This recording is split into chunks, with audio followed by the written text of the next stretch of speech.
16. From Genesis. Jacob stayed where he was for the night.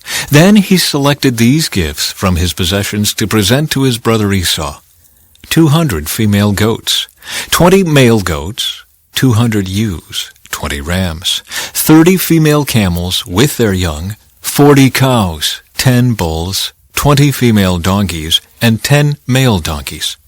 He divided these animals into herds and assigned each to different servants. Then he told his servants, "Go ahead of me with the animals, but keep some distance between the herds." He gave these instructions to the men leading the first group: "When my brother Esau meets you, he will ask, 'Whose servants are you? Where are you going? Who owns these animals?' You must reply, 'They belong to your servant Jacob, but they are a gift for his master Esau. Look, he is coming right behind us.'" Jacob gave the same instructions to the second and third herdsmen, and to all who followed behind the herds. "You must say the same thing to Esau when you meet him, and be sure to say, 'Look, your servant Jacob is right behind us.'" Jacob thought, "I will try to appease him by sending gifts ahead of me. When I see him in person, perhaps he will be friendly to me." So the gifts were sent on ahead, while Jacob himself spent that night in the camp. Jacob wrestles with God. During the night, Jacob got up and took his 2 wives, his 2 servant wives, and his 11 sons, and crossed the Jabbok River with them. After taking them to the other side, he sent over all his possessions. This left Jacob all alone in the camp, and a man came and wrestled with him until the dawn began to break. When the man saw that he would not win the match, he touched Jacob's hip and wrenched it out of its socket. Then the man said, "Let me go, for the dawn is breaking." But Jacob said, "I will not let you go unless you bless me." "What is your name?" the man asked. He replied, "Jacob." "Your name will no longer be Jacob," the man told him. "From now on you will be called Israel, because you have fought with God and with men and have won." "Please tell me your name," Jacob said. "Why do you want to know my name?" the man replied. Then he blessed Jacob there. Jacob named the place Peniel, which means face of God, for he said, "I have seen God face to face, yet my life has been spared." The sun was rising as Jacob left Peniel, and he was limping because of the injury to his hip. Even today, the people of Israel don't eat the tendon near the hip socket because of what happened that night when the man strained the tendon of Jacob's hip. Then Jacob looked up and saw Esau coming with his 400 men. So he divided the children among Leah, Rachel, and his 2 servant wives. He put the servant wives and their children at the front, Leah and her children next, and Rachel and Joseph last. Then Jacob went on ahead. As he approached his brother, he bowed to the ground 7 times before him. Then Esau ran to meet him and embraced him, threw his arms around his neck and kissed him, and they both wept. Then Esau looked at the women and children and asked, "Who are these people with you?" "These are the children God has graciously given to me, your servant," Jacob replied. Then the servant wives came forward with their children and bowed before him. Next came Leah with her children, and they bowed before him. Finally Joseph and Rachel came forward and bowed before him. "And what were all the flocks and herds I met as I came?" Esau asked. Jacob replied, "They are a gift, my lord, to ensure your friendship." "My brother, I have plenty," Esau answered. "Keep what you have for yourself." But Jacob insisted, "No, if I have found favor with you, please accept this gift from me. And what a relief to see your friendly smile. It is like seeing the face of God. Please take this gift I have brought you. For God has been very gracious to me. I have more than enough." And because Jacob insisted, Esau finally accepted the gift. "Well," Esau said, "let's be going. I will lead the way." But Jacob replied, "You can see, my lord, that some of the children are very young, and the flocks and herds have their young too. If they are driven too hard, even for one day, all the animals could die. Please, my lord, go ahead of your servant. We will follow slowly at a pace that is comfortable for the livestock and the children. I will meet you at Seir." "All right," Esau said. "But at least let me assign some of my men to guide and protect you." Jacob responded, "That's not necessary. It's enough that you've received me warmly, my lord." So Esau turned around and started back to Seir that same day. Jacob, on the other hand, traveled on to Succoth. There he built himself a house and made shelters for his livestock. That is why the place was named Succoth, which means shelters.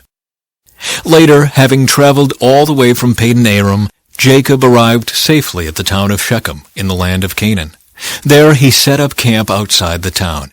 Jacob bought the plot of land where he camped from the family of Hamor, the father of Shechem, for 100 pieces of silver. And there he built an altar and named it El Elohe Israel. One day, Dinah, the daughter of Jacob and Leah, went to visit some of the young women who lived in the area. But when the local prince Shechem, son of Hamor the Hivite, saw Dinah, he seized her and raped her. But then he fell in love with her, and he tried to win her affection with tender words.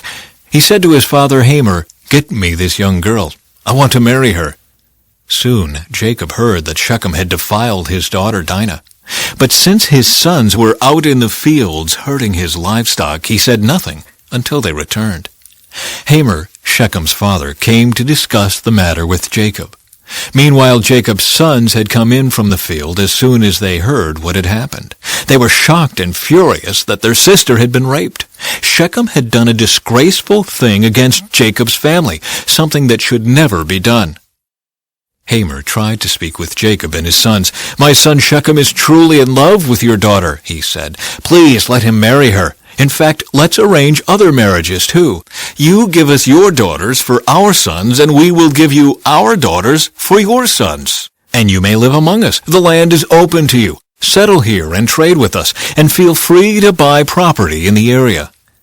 Then Shechem himself spoke to Dinah's father and brothers. "Please be kind to me and let me marry her," he begged. "I will give you whatever you ask. No matter what dowry or gift you demand, I will gladly pay it. Just give me the girl as my wife." But since Shechem had defiled their sister Dinah, Jacob's sons responded deceitfully to Shechem and his father Hamor. They said to them, "We couldn't possibly allow this, because you're not circumcised. It would be a disgrace for our sister to marry a man like you. But here is a solution. If every man among you will be circumcised, like we are, then we will give you our daughters, and we'll take your daughters for ourselves. We will live among you and become one people. But if you don't agree to be circumcised, we will take her and be on our way." Hamor and his son Shechem agreed to their proposal. Shechem wasted no time in acting on this request, for he wanted Jacob's daughter desperately. Shechem was a highly respected member of his family, and he went with his father Hamor to present this proposal to the leaders at the town gate. "These men are our friends," they said. "Let's invite them to live here among us and trade freely. Look, the land is large enough to hold them. We can take their daughters as wives and let them marry ours.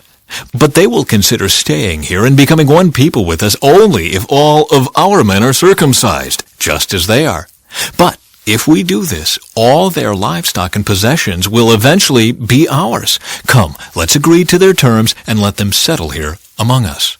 So all the men in the town council agreed with Hamor and Shechem, and every male in the town was circumcised. But 3 days later, when their wounds were still sore, 2 of Jacob's sons, Simeon and Levi, who were Dinah's full brothers, took their swords and entered the town without opposition. Then they slaughtered every male there, including Hamor and his son Shechem. They killed them with their swords, then took Dinah from Shechem's house and returned to their camp. Meanwhile, the rest of Jacob's sons arrived. Finding the men slaughtered, they plundered the town because their sister had been defiled there. They seized all the flocks and herds and donkeys, everything they could lay their hands on, both inside the town and outside in the fields. They looted all their wealth and plundered their houses. They also took all their little children and wives and led them away as captives. Afterward, Jacob said to Simeon and Levi, "You have ruined me. You've made me stink among all the people of this land, among all the Canaanites and Perizzites. We are so few that they will join forces and crush us. I will be ruined, and my entire household will be wiped out." "But why should we let him treat our sister like a prostitute?" they retorted angrily. From Matthew. As John's disciples were leaving, Jesus began talking about him to the crowds. What kind of man did you go into the wilderness to see? Was he a weak reed, swayed by every breath of wind? Or were you expecting to see a man dressed in expensive clothes? No, people with expensive clothes live in palaces. Were you looking for a prophet? Yes, and he is more than a prophet.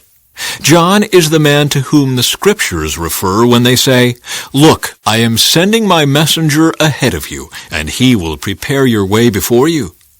I tell you the truth, of all who have ever lived, none is greater than John the Baptist. Yet even the least person in the kingdom of heaven is greater than he is. And from the time John the Baptist began preaching until now, the kingdom of heaven has been forcefully advancing, and violent people are attacking it. For before John came, all the prophets and the law of Moses looked forward to this present time. And if you are willing to accept what I say, he is Elijah, the one the prophets said would come. Anyone with ears to hear should listen and understand. To what can I compare this generation? It is like children playing a game in the public square. They complain to their friends, "We played wedding songs, and you didn't dance. So we played funeral songs, and you didn't mourn." For John didn't spend his time eating and drinking, and you say, "He's possessed by a demon." The Son of Man, on the other hand, feasts and drinks, and you say, "He's a glutton and a drunkard and a friend of tax collectors and other sinners." But wisdom is shown to be right by its results. Judgment for the unbelievers. Then Jesus began to denounce the towns where he had done so many of his miracles, because they hadn't repented of their sins and turned to God. "What sorrow awaits you, Chorazin and Bethsaida? For if the miracles I did in you had been done in wicked Tyre and Sidon, their people would have repented of their sins long ago, clothing themselves in burlap and throwing ashes on their heads to show their remorse. I tell you, Tyre and Sidon will be better off on Judgment Day than you.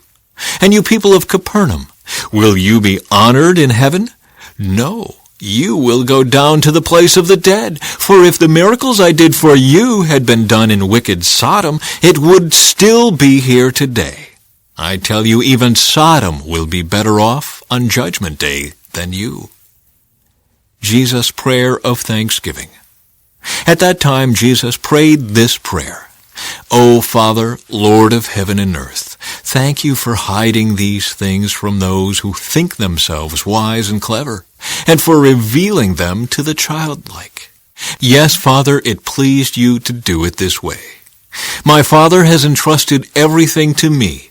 No one truly knows the Son except the Father, and no one truly knows the Father except the Son and those to whom the Son chooses to reveal him." Then Jesus said, "Come to me, all of you who are weary and carry heavy burdens, and I will give you rest. Take my yoke upon you. Let me teach you, because I am humble and gentle at heart, and you will find rest for your souls. For my yoke is easy to bear, and the burden I give you is light." Psalm 14. Only fools say in their hearts, "There is no God." They are corrupt, and their actions are evil. Not one of them does good. The Lord looks down from heaven on the entire human race. He looks to see if anyone is truly wise, if anyone seeks God. But no, all have turned away. All have become corrupt. No one does good, not a single one. Will those who do evil never learn? They eat up my people like bread and wouldn't think of praying to the Lord. Terror will grip them, for God is with those who obey him. The wicked frustrate the plans of the oppressed, but the Lord will protect his people. Who will come from Mount Zion to rescue Israel? When the Lord restores his people, Jacob will shout with joy, and Israel will rejoice. From Proverbs. By wisdom the Lord founded the earth. By understanding he created the heavens. By his knowledge the deep fountains of the earth burst forth, and the dew settles beneath the night sky.